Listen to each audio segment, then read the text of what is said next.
Boleh siap. Bismillahirrahmanirrahim. Assalamualaikum warahmatullahi wabarakatuh.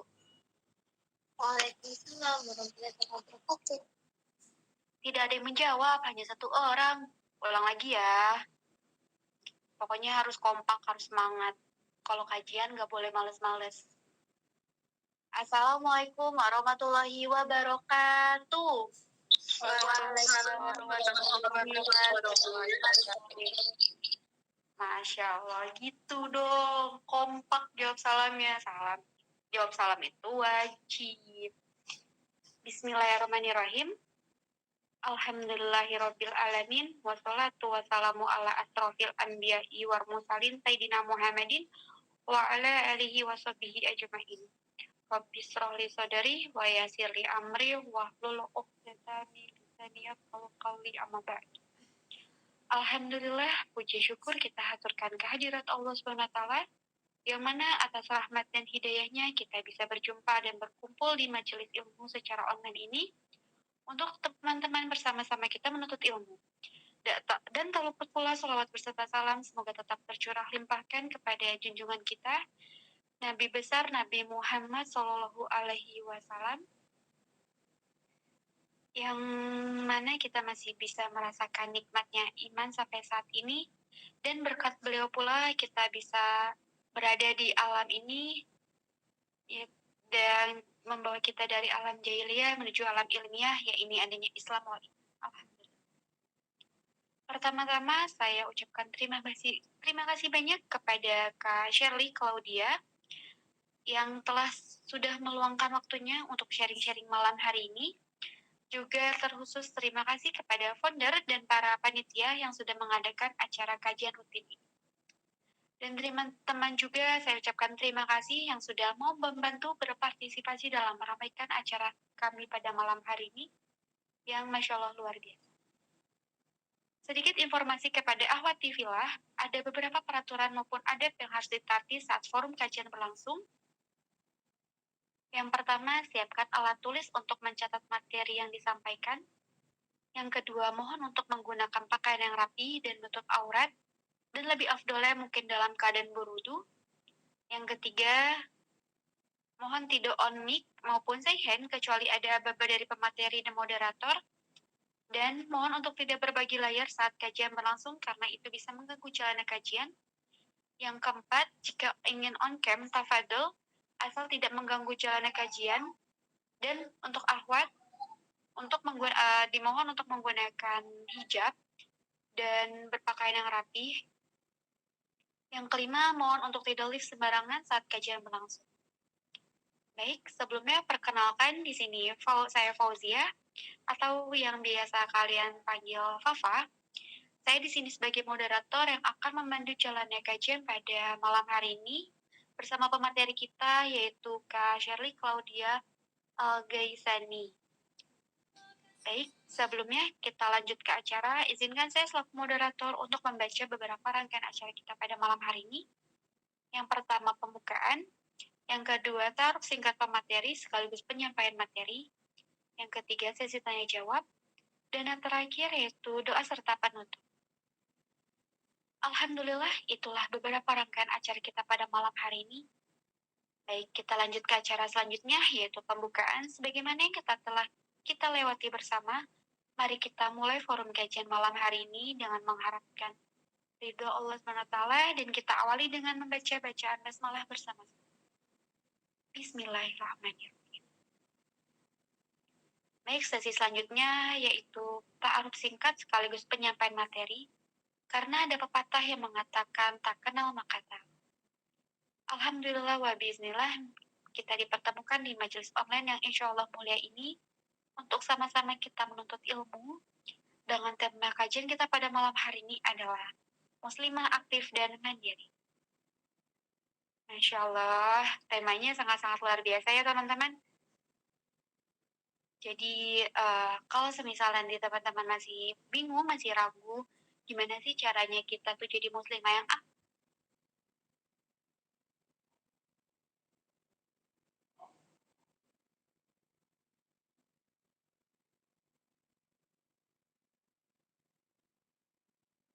Untuk lebih efisiennya waktu, mari kita ikuti dan simak kajian pada malam hari ini.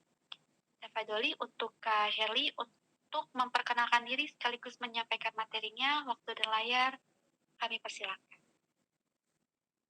Baik, terima kasih kepada Kak Moderator. Assalamualaikum warahmatullahi wabarakatuh.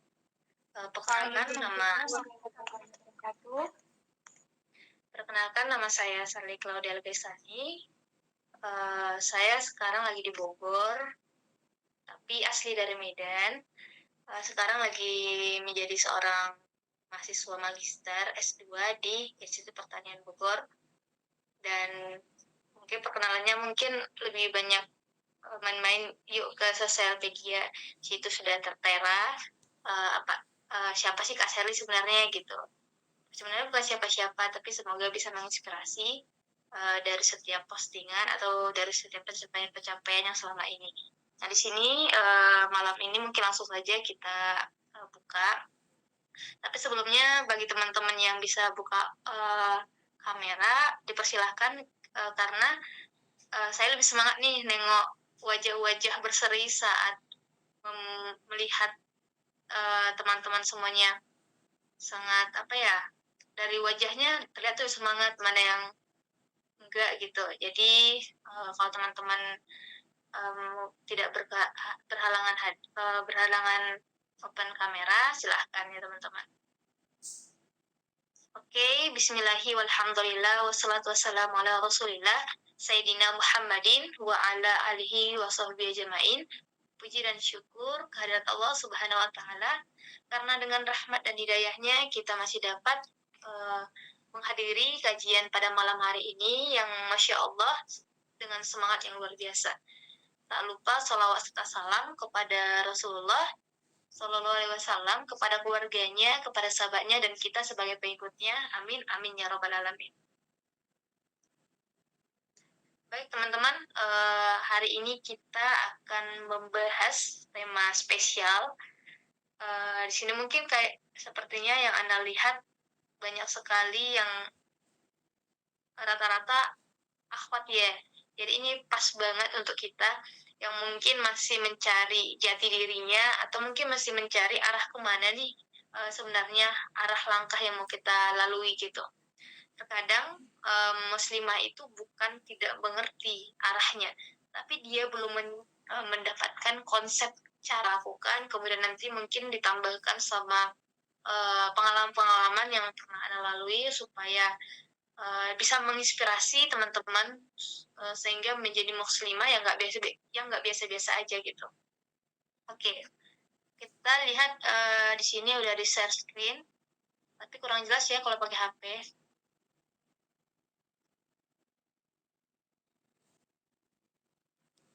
Tidak apa-apa teman-teman, semoga ini nggak menghalangi kita ya. Oke, di situ ada quotes-nya yaitu, sekarang perubahan begitu cepat dan terburu-buru. Kini kita memasuki komunitas teknologi sehingga kebenaran kemarin tiba-tiba menjadi fiksi hari ini. Ini kata oleh Alvin Toffler. Kalau teman-teman sadari, kalau teman-teman sadar hari ini, kita itu sedang dibudakkan oleh teknologi. Kita itu sedang diiming-imingin oleh cerdasnya teknologi itu membawa kita. Padahal kita sebenarnya masih tertinggal. Teknologi itu jauh di atas kita, bisa dilihat dari banyaknya teknologi-teknologi yang udah berperan dalam hidup kita. Sehingga kita menjadi manusia yang kurang aktif, menjadi manusia yang tidak memiliki keyakinan atau kepercayaan diri yang tinggi gara-gara teknologi ini sudah menguasai kita. Sebenarnya kita yang harus menguasai teknologi, bukan teknologi menguasai kita. Dari sini kita harus pahami bahwa kejadian hari ini itu akan menggambarkan proses-proses untuk kejadian berikutnya. Jadi artinya saat kita mau melihat masa depan, kita lihat dulu masa yang sekarang. Karena masa sekarang itu cerminan dari masa lalu gitu. Jadi kalau teman-teman kalau masih belum bergerak saat ini, ingat perubahan tidak akan pernah terjadi di masa depan. Saat teman-teman memberikan satu langkah hari ini, itu menggambarkan teman-teman untuk mencapai arah teman-teman atau mencapai impian-impian teman ke depannya. Nah, di sini mungkin kita akan lebih membahas tentang peran, sehingga teman-teman tahu peran muslimah itu menjadi apa aja sih. Oke, langsung. Nah, peran muslimah teman-teman. Pertama, kita akan membahas tentang peran muslimah, yaitu peran domestik. Kalau kata domestik mungkin ada yang asing bagi teman-teman, mungkin ada yang familiar. Jadi, sebagai seorang individu berjenis kelamin perempuan, seorang wanita yang menjadi pasangan lelaki yang saling membutuhkan. Benar. Jadi, siapapun kita sudah menjadi koridornya atau sudah menjadi hakikatnya akan dipasangkan dengan seorang lelaki. Nah, kaum perempuan itu bagaikan minyak kasturi, teman-teman. Kenapa? Yang diciptakan untuk kita, setiap kita tentu senang mencium aromanya. Artinya, kita itu memiliki peran yang luar biasa, teman-teman.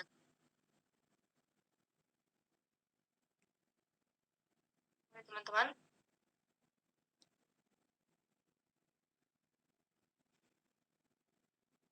Nah, kita itu memiliki peran yang luar biasa, teman-teman. Artinya, minyak mencium bau kasturi itu luar biasa, teman-teman. Artinya, wanginya seorang wanita ini diibaratkan sewangi minyak kasturi. Seperti sih suaranya. Aman kok, Kak. Nggak putus-putus, lancar. Iya, berarti. Oke, lanjut. Nah, kemudian sebagai bagian dari kehidupan sosial dalam institusi terkecil dan inti, yaitu keluarga, pengelolaan semua sumber daya dalam keluarga. Kita memiliki peran juga menjadi di kehidupan sosial kita. Di dalam keluarga kecil, kita itu memiliki peran yang luar biasa, teman-teman. Kenapa? Karena peran saat ini kita memiliki inti memegang peradaban. Artinya, kalau seorang ibu tidak memiliki kekuatan secara emosional dengan baik, bijak, atau seorang ibu yang tidak memiliki ilmu atau akhlak yang baik, itu akan tercerminkan bagaimana cara mengajar seorang anak. Artinya, bagaimana mengajar seorang generasi penerus. Artinya, teman-teman, siapkan diri Anda saat ini, siapkan diri kita saat ini untuk menjadi madrasul ula gitu, supaya siap untuk mendidik generasi berikutnya. Oke, saat ini kita nggak bisa menyalahkan orang tua kita mendidik kita bagaimana, tapi sekarang kita harus memberikan perubahan-perubahan untuk generasi berikutnya. Nah, kemudian yang poin selanjutnya yaitu dalam posisi sebagai seorang ibu, misalnya seorang pujangga pernah berkata, seorang ibu itu ibaratnya sekolah. Apabila kamu siapkan dengan baik, berarti kamu menyiapkan satu bangsa yang harum namanya. Nah, lagi-lagi teman-teman, inti dari sebuah keluarga itu ada pada ibu. Anaknya baik, itu tercermin pasti didikan orang tuanya baik. Terutama dari ibu. Kenapa? Karena 90% itu didikan yang paling besar disentuh oleh anak, itu disentuh oleh ibunya. Artinya, kalau kita tidak memiliki kemampuan untuk mendidik, untuk mengajari seorang generasi selanjutnya, kita nggak akan bisa menyiapkan mereka untuk menjadi generasi yang hebat, yang memiliki potensi yang luar biasa. Nah, artinya kita lihat diri kita dulu. Apakah kita sudah mampu untuk mengemban amanah tersebut? Karena amanah menjadi seorang ibu itu nggak main-main. Oke, next. Nah, kemudian peran yang kedua yaitu peran publik, teman-teman. Selain kita memiliki keluarga kecil, artinya memiliki peran di dalam keluarga, kita juga memiliki peran publik. Peran publik seperti apa? peran publik sosok muslimah adalah keaktifannya dalam bidang-bidang sosial dalam rangka tugas amar ma'ruf nahi mungkar yang Allah perintahkan dalam kitab firman-Nya, yaitu Quran surah At-Taubah ayat 71. Dan orang-orang yang beriman, lelaki dan perempuan, sebagian mereka adalah menjadi penolong bagi sebagian yang lainnya. Mereka menyuruh mengerjakan yang makruf, mencegah dari yang mungkar, mendirikan sholat, menunaikan zakat. Mereka taat pada Allah dan Rasul-Nya. Mereka itu akan diberi rahmat oleh Allah. Sesungguhnya Allah Maha Perkasa lagi Maha Bijaksana. Jangan banyak orang mengatakan bahwa lebih baik wanita itu di rumah saja gitu. Tapi sekarang teman-teman, kalau kita di rumah saja, bagaimana kita menyentuh publik di sana, mungkin muslimah yang lainnya yang mungkin masih membutuhkan kehadiran kita. Contoh nih, kita sekarang lagi eranya misalnya di kampus gitu.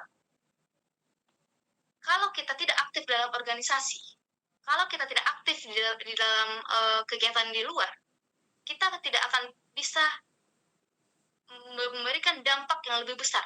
Kalau kita hanya di rumah saja, kita itu sudah kewajiban yang udah inti bagi kita. Tapi kita juga memiliki kewajiban untuk memberikan dampak positif untuk masyarakat. Kita memiliki dampak positif, punya panggilan jiwa untuk menjadi lebih baik lagi, dan itu juga tergantung kepada kitanya. Apakah kita itu sudah mampu gak gitu. Terkadang rasa percaya diri kita itu kurang sehingga kita terkadang berdiam diri. Padahal sebenarnya kita mampu, tapi kita sendiri yang merasa bahwa ini bukan tugas saya. Padahal itu tugas teman-teman loh teman-teman. Oke, next. Nah, hal yang sama juga terjadi dalam kehidupan politik dalam institusi formal bernama negara. Nah, selain masyarakat, selain publik di luar, ternyata publik yang maksudnya skala makronya itu adalah negara. Artinya, ada ungkapan lain dari seorang pujangga, yaitu perempuan adalah tiang negara. Jika ia baik, baik negaranya. Jika ia rusak, maka rusaklah negaranya. Nah, teman-teman, di sini sangat jelas bahwa teman-teman peran perempuan itu sangat menjadi sangat penting untuk negara. Nah, artinya kita marilah sama-sama. Kalau 1, 2, 3 yang berubah atau yang membentuk itu nggak akan menciptakan perubahan yang kelihatan besar. Tapi kalau kita memiliki bekerja sama, kita akan mampu untuk merubah peradaban negara. Kita akan mampu untuk merubah pandangan bahwa perempuan itu makhluk yang lemah gitu. Kita harus mengubah itu. Kita harus membuat dampak bahwa negara ini butuh sosok seorang perempuan yang bijak, sosok perempuan yang cerdas dan memiliki kewibawaan gitu. Oke, next. Kedua peran muslimah di atas bukan untuk dipilih salah satunya aja teman-teman. Namun kedua peran tersebut harus dijalani dengan baik sehingga keberadaan muslimah mampu memberikan sebuah kontribusi. Kita nggak boleh milih kita di rumah aja lah atau kita di publik aja lah, enggak. Tapi kedua ini harus memang peran kita sebagai di rumah dan peran kita untuk publik. Artinya peran kita untuk masyarakat atau masyarakat luar. Kemudian muslimah diharapkan menjadi lentera benderang yang menerangi peradaban Islam, tidak hanya bagi keluarganya namun juga bagi masyarakat dan umat dengan berbagai kontribusinya melalui kemampuan dan kecerdasan dalam memanfaatkan segala potensi. Nah, sekarang potensi teman-teman apakah sudah dicapai? Potensi teman-teman apakah sudah digali? Nah, untuk itu kita harus mempersiapkan diri dulu untuk potensi tersebut sehingga diharapkan lentera benderang yang diharapkan yang dikatakan ini itu benar-benar terjadi pada kita. Oke, next.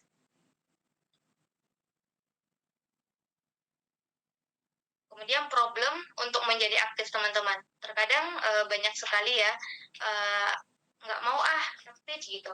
Gara-gara apa? Ternyata banyak seorang muslimah itu menjadi seorang pelajar atau mungkin sebagai seorang pekerja gitu. Jadi alasannya tidak memiliki keterampilan dalam mengatur waktu, sehingga kekurangan waktu untuk memposisikan dirinya untuk memiliki peran tersebut gitu. Peran yang kedua tadi, baik secara di rumah ataupun yang publik. Kemudian tidak memiliki manajemen kegiatan yang baik. Artinya seorang perempuan itu atau wanita itu belum mampu untuk memanage waktunya, kegiatannya, sehingga memiliki porsi waktu yang memang kompleks gitu, sesuai dengan jadwal dan keteraturan. Kemudian tidak mendapatkan izin dari keluarga. Mungkin banyak juga seorang muslimah itu nggak dapat izin dari keluarga. Contohnya ya tidak terlalu, maksudnya terlalu dibatasin untuk publik gitu. Tapi kita memiliki cara-cara lain kalau itu memang terjadi. Tapi kita harus mampu untuk menjadi orang yang benar-benar paham akan peran kita dan mampu untuk terjun ke peran tersebut. Kemudian hambatan fisik, dan kebanyakan juga merasa dirinya tidak cantik atau merasa atau mungkin sekarang itu yang diterima adalah sangat dipositifkan adalah orang-orang yang cantik, yang fisiknya bagus gitu. Tapi tidak, teman-teman. Semua orang memiliki hak, semua orang memiliki peran untuk memiliki peran yang kedua tadi. Oke, next.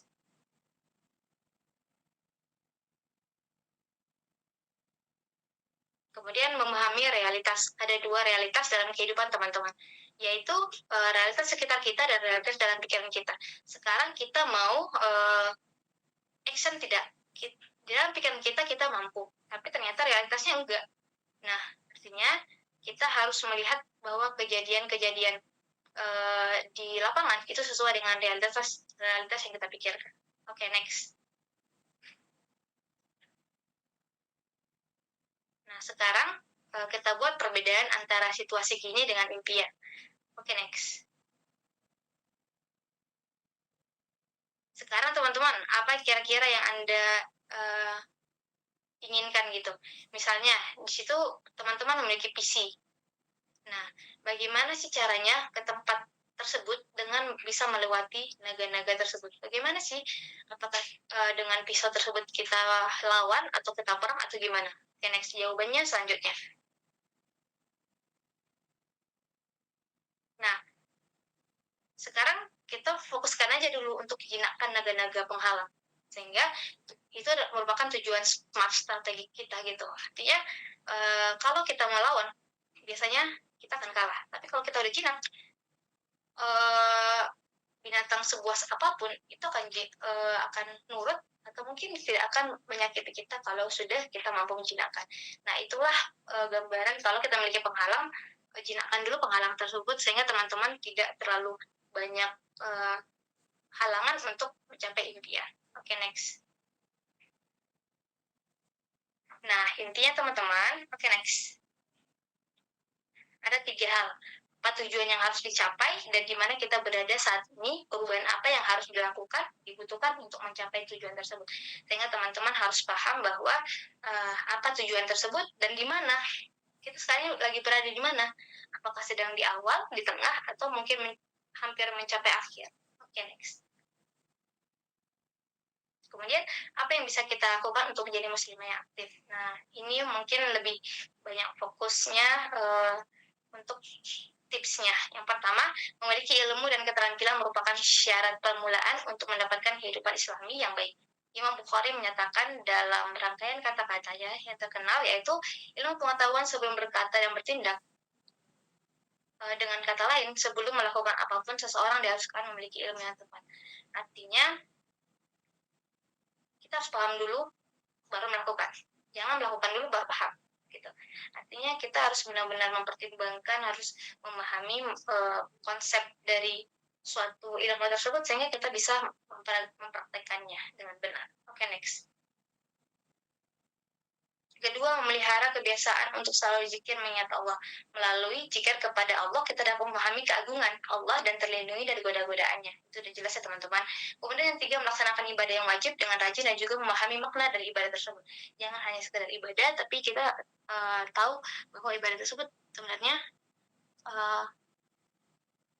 apa sih tujuannya, apa sih gunanya, dan bermakna apa sih gitu. Sehingga itu membuat teman-teman itu lebih usuk atau lebih paham bahwa ibadah tersebut sangat penting untuk kita. Okay, next. Nah, yang keempat, menjaga waktu dengan baik. Waktu adalah bagian penting dari hidup kita.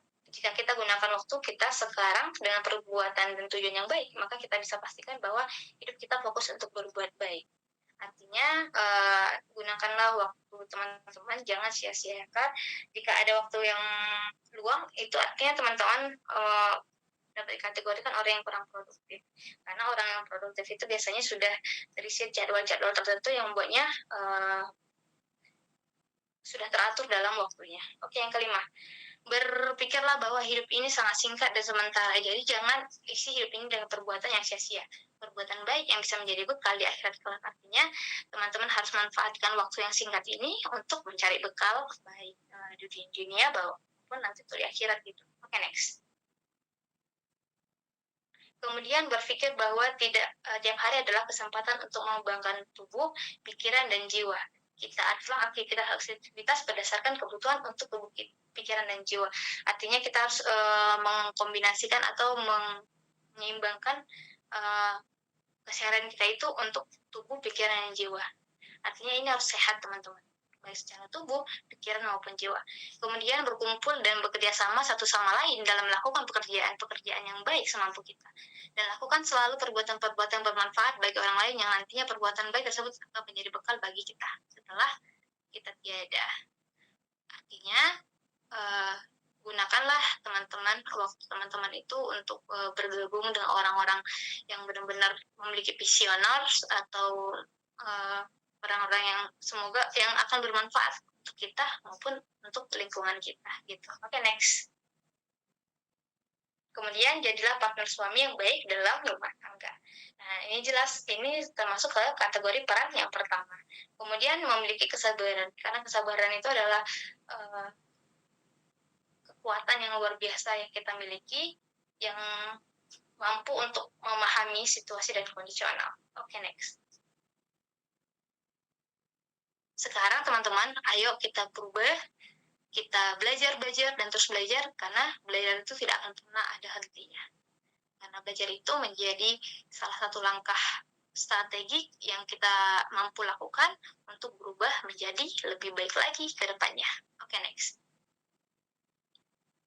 Nah, Aristoteles pernah mengatakan bahwa kita ini adalah hasil apa yang dikerjakan berulang-ulang.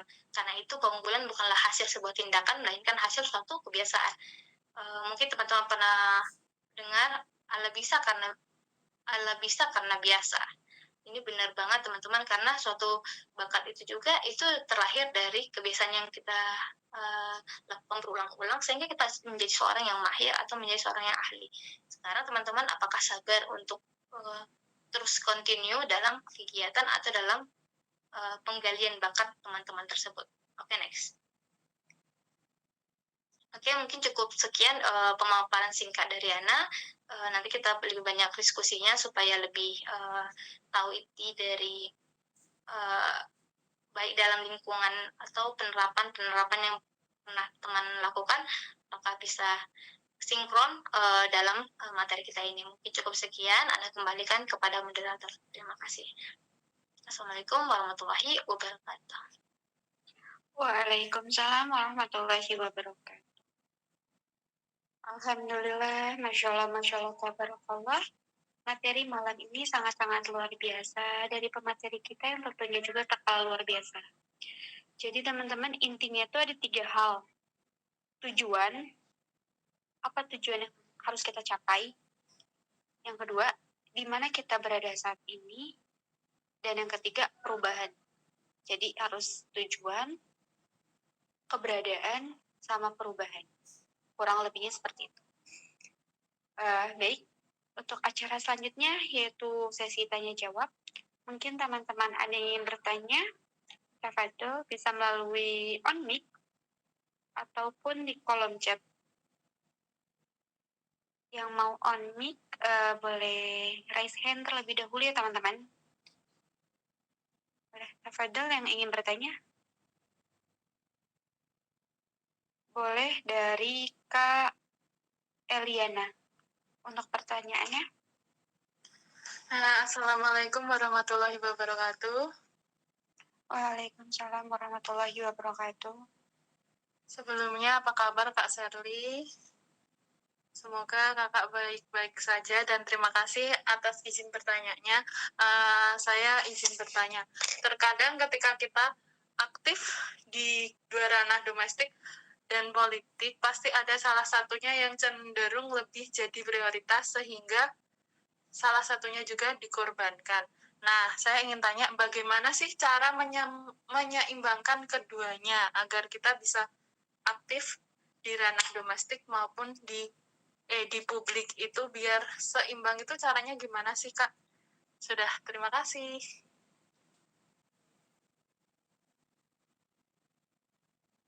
Untuk Langsung jawab pertanyaan, gitu, Man. iya boleh langsung dijawab Kak. Oke, baik, terima kasih. Tadi pertanyaannya bagaimana kita untuk menyeimbangkan antara peran domestik maupun peran publik. Sebenarnya dapat dikatakan memang terkadang kalau kita pribadi pasti lebih cenderung kebanyakan ya, tapi enggak selalu sih. Kebanyakan itu lebih cenderung ke domestik gitu, ibu rumah tangga gitu kan, daripada orang yang karir memiliki. Tapi sekarang zaman sekarang itu udah jauh banget, bahwa wanita karir itu udah lumayan meningkat, sangat sangat terlihat drastis gitu. Nah, bagaimana menyeimbangkannya? Sebenarnya itu adalah cara kita sendiri. Bagaimana sih tugas-tugas yang di dalam domestik itu tidak ditinggalkan, tapi tetap menjalankan tugas di pabrik. Artinya, kalau teman-teman sudah memiliki visi untuk dalam keluarga misalnya, itu apakah langkah-langkah mencapai visi itu udah sesuai atau sudah dilakukan? Kalau belum, nah utamakan keluarga dulu. Itu dari saran anak. Tapi setelah itu baru peran kedua. Nah, peran kedua, mau peran seperti apa sih dampak yang mau saya berikan kepada publik atau kepada masyarakat misalnya. Nah, peran-peran teman-teman itu buat visi lagi. Apa yang harus saya lakukan gitu. Biasanya ini keseimbangan teman-teman. Saat kita menjalankan keduanya, ini menjadi salah satu apa ya, keterkaitan gitu. Kenapa? Saat kita sudah mampu untuk mendidik atau memiliki peran yang di domestik, itu otomatis kita akan lebih mampu untuk berperan di publik. Kenapa? Hal-hal kecil yang kita lakukan itu udah tergambar di sebuah masyarakat. Sebenarnya pola-pola di dalam rumah itu sebenarnya sama juga di pola masyarakat. Pasti ada masalah, pasti ada yang harus dibina gitu. Di masyarakat juga gitu. Sekarang objeknya yang beda gitu. Sehingga kalau teman-teman mau bergerak di kedua hal, itu sebenarnya bisa saja. Tapi kalau kecenderungan, jangan pernah publik dulu didahulukan sebelum keluarga. Itu sih yang sebenarnya. Kenapa? Karena pertama ikatan batin kita ke keluarga itu lebih besar daripada ke orang lain. Tapi jangan gini, masyarakat memang penting, maksudnya publik memang penting, tapi ada yang lebih utama. Sehingga teman-teman pastikan dulu yang dalam lingkup kecil, baru ke lingkup besar. Itu langkah pertama ya. Jangan langkah lingkup besar dulu, baru lingkup kecil. Kenapa? Terkadang lingkup besar kita mampu, tapi terkadang dalam keluarga kita malah gagal gitu. Itu yang paling ini sih, kalau boleh memilih mungkin lebih baik dulu dalam lingkup keluarga, karena setiap ibu mengajarkan atau mengkonsep keluarga masing-masing itu akan membentuk masyarakat yang baik juga gitu. Sehingga kalau misalnya keduanya bisa saja teman-teman, sangat bisa, tapi pastikan utamakan keluarga, tapi penting juga masyarakat gitu. Jadi seimbangkan dengan strategi teman-teman, kemampuan sesuai dengan kemampuan teman-teman. Jika ada ini yang harus kita harus maksimalin semuanya.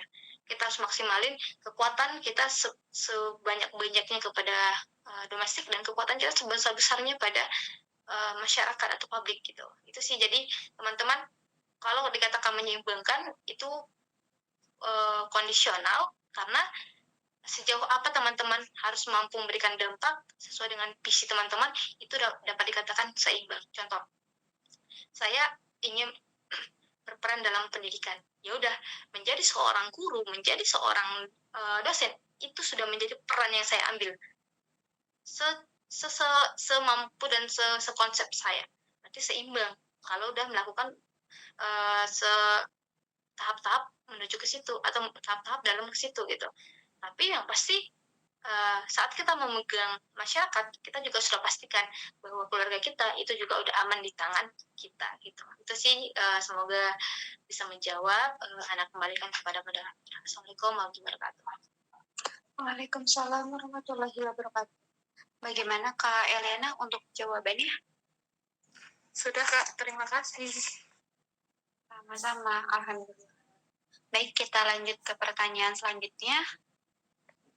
Dari Kak Jumrita, boleh Kak untuk pertanyaannya? Terima kasih sebelumnya. Assalamualaikum warahmatullahi wabarakatuh. Jadi izin Ustazah, saya ingin bertanya tentang seorang kakak. Nah, bagaimana menurut Ustazah seorang kakak ini berusaha untuk mencukupi kebutuhan adik-adiknya. Bahkan dia kuliah, tetapi ketika adik-adiknya meminta sesuatu, pasti mengusahakan untuk mendapatkan sesuatu untuk diberikan kepada dia. Bahkan orang tua pernah berkata begini, jangan terlalu memanjakan adikmu, jangan turuti apa maunya karena belum tentu dia juga akan melakukan hal yang sama terhadapmu. Menurut Ustazah, pendapat itu bagaimana? Terima kasih. Baik, terima kasih. Langsung saja Ana jawab. Pertama, setiap individu itu atau setiap orang itu memiliki cara berpikirnya atau cara pola pikirnya yang beda-beda. Anak orang tua pasti juga pola pikirnya berbeda-beda. Nggak ada yang benar-benar sama. Mungkin kalau mirip-mirip sedikit-sedikit, mungkin ada iya. Nah, sekarang lihat dulu dari pandangan seorang kakak, kenapa melakukan itu kepada seorang adiknya. Itu pasti ada alasannya. Kemudian seorang orang tua kenapa mengatakan itu kepada seorang kakak supaya tidak terlalu memanjakan adiknya. Itu pasti ada alasannya gitu. Nah, sekarang mungkin kita perlu untuk didiskusikan dulu pada keluarga ibu dan kakak tersebut. Pertama, seorang kakak memiliki naluriah membantu seorang adik dan ingin memiliki, maksudnya berguna untuk seorang adiknya gitu. Seorang ibu sudah banyak berpengalaman untuk banyak proses berjuang mungkin gitu, tapi setiap orang tua nggak berpikir gitu semua gitu, banyak hal juga yang beda-beda gitu teman-teman. Jadi teman-teman harus tahu dulu konsep dalam keluarga itu seperti apa. Nah, setelah ini udah dirembukkan, itu pasti ada jalan pintasnya atau jalan solusinya gitu. Jadi kalau anak pribadi, kalau misalnya pandangan anak nih, mungkin beda dari pandangan siapapun, A, B, C beda, tapi kalau pandangan anak, selagi itu mempermudah akses dia untuk berpendidikan, selagi itu mempermudah untuk akses dia mencari ilmu, saya akan berikan semampu yang saya bisa. Tuh, kenapa?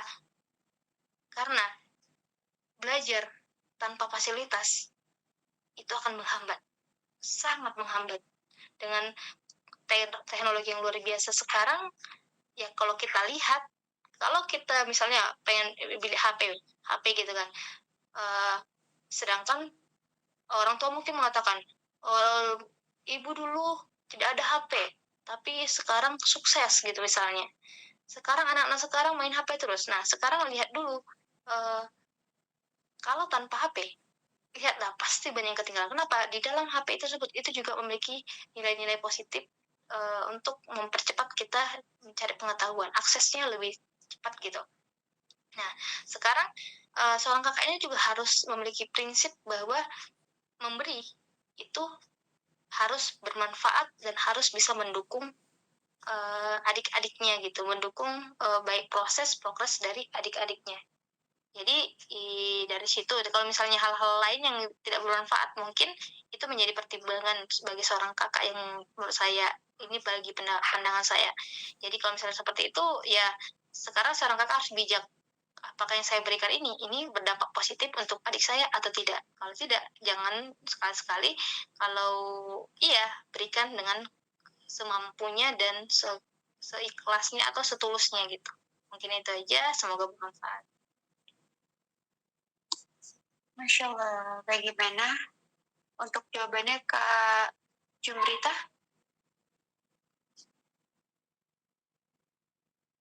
Baik, terima kasih Kak jawabannya. Baik, Alhamdulillah. Kita lanjut ke pertanyaan selanjutnya dari Kak Uswatun Nisa. Boleh Kak untuk pertanyaannya? Terima kasih untuk moderator. Sebelumnya, Assalamualaikum warahmatullahi wabarakatuh. Waalaikumsalam warahmatullahi wabarakatuh. Izin Kak, saya mau bertanya. Tadi kan kakak bilang seorang muslimah tidak bermasalah untuk masuk ke ranah publik. Bagaimana pendapat kakak tentang seseorang muslimah ataupun muslim yang masuk ke ranah publik tapi memprivate dirinya? Artinya dia tetap stay private yang tidak di mana tidak ada orang yang mengetahui bahwasannya itu si dia. Contoh mungkin dia adalah seorang penulis, tapi di akun penulisnya itu dia tidak mencantumkan bahwa saya si ini gitu. Apakah itu akan berpengaruh untuk ranah domestiknya atau mungkin itu tidak akan berpengaruh sama sekali? Itu saja Kak, terima kasih. Oke, terima kasih. Sebenarnya untuk kalau kategori yang tadi itu udah publiknya sudah main, kenapa? Dia memberikan dampak ke orang tanpa harus dia dikenali. Nah, sekarang kan antara kita memilih, itu pilihan. Kita mau dikenal atau tidak. Mau terkenal atau di layar belakang gitu. Setiap orang memiliki pilihannya masing-masing gitu. Ada mungkin orang yang cenderung ingin menjadi garda terdepan, atau mungkin orang yang ingin di layar belakang gitu. Yang penting sekarang bukan dilihat dari depan atau belakangnya. Sekarang bagaimana dampak itu bisa bermanfaat untuk orang lain. Sebagai seorang penulis misalnya tadi, nah ya buku itu dibaca oleh 1, 2, 3 orang, bahkan ribuan orang, itu akan menciptakan pengetahuan-pengetahuan untuk orang lain. Itu juga ada dampak besar gitu.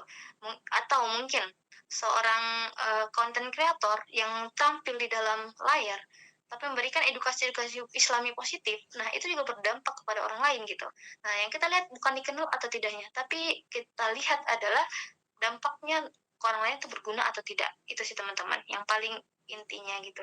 Kalau untuk dampak domestiknya, sebenarnya kurang agak ini ya, karena ini kan lebih ke dampak publiknya, yang lebih arahnya gitu. Kalau domestik ya nggak akan berhubungan gitu. Tapi jelas bahwa saat seseorang itu memilih jalan seperti itu, Allah akan lancarkan setiap niatnya gitu, dampak yang dia berikan gitu. Jadi tidak benar bahwa orang yang tampil paling sering itu memiliki dampak yang besar. Enggak. Setiap orang memiliki dampaknya sesuai dengan bidang dia, sesuai dengan kategori dia, sesuai dengan keinginan dia mau berdampak seperti apa sih untuk masyarakat, untuk orang lain gitu. Itu aja mungkin Anda kembalikan kepada moderator. Alhamdulillah. Bagaimana Kak Uswatun Nisa untuk jawabannya? Masya Allah, terima kasih banyak Kak jawabannya. Baik teman-teman, apakah masih ada yang ingin bertanya lagi? Untuk pertanyaannya, apakah mau dibatasi atau bagaimana Kak Shirley? Kalau memang gak ada yang bertanya lagi nggak apa-apa, udah aja, biar ini kan udah agak malam juga kan, Ana mau lanjut lagi nugas soalnya. Biasa anak S2 banyak tugas. Masya Allah, baik. Kalau gitu untuk sesi tanya jawabnya saya tutup aja ya Kak. Iya boleh.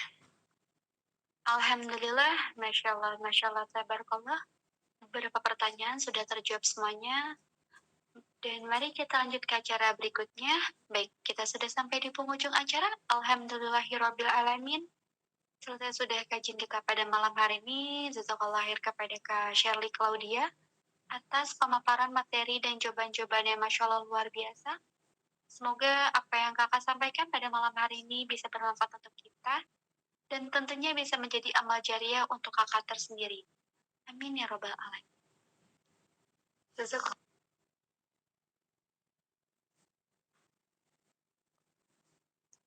Jazakumullah khairan kasiran kepada teman-teman yang masih stay dari awal hingga akhir. Semoga ilmu yang kita dapatkan di kehidupan sehari-hari kita. Alhamdulillah, terima kasih teman-teman semuanya. Baik, kita lanjut. Mari kita tutup kajian pada malam hari ini. Dan alangkah baiknya untuk Kak Shirley yang memimpin doa. Tafadhali Kak.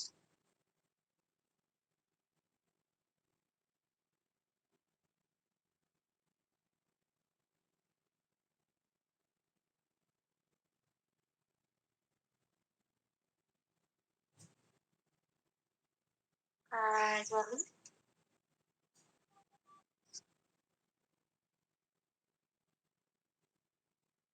Baik, langsung aja pakai doa kafaratul majlis aja, dipandu aja, Ukti.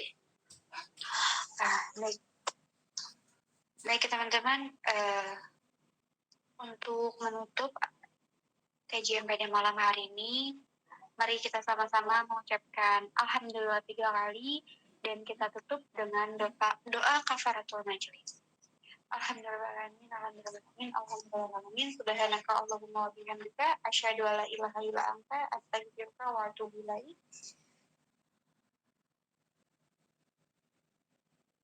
Alhamdulillah selesai sudah kajian kita pada malam hari ini. Lebih dan kurangnya mohon dimaafkan, karena yang benar datangnya dari Allah Subhanahu wa Ta'ala yang Maha Benar, dan yang salah, hilaf dan dosa datangnya dari saya sebagai manusia biasa yang tidak pernah luput dari salah, hilaf dan dosa. Saya Fafa pamit undur diri. Akhirul kalam, wabillahi taufiq wa hidayah. Wassalamualaikum warahmatullahi wabarakatuh.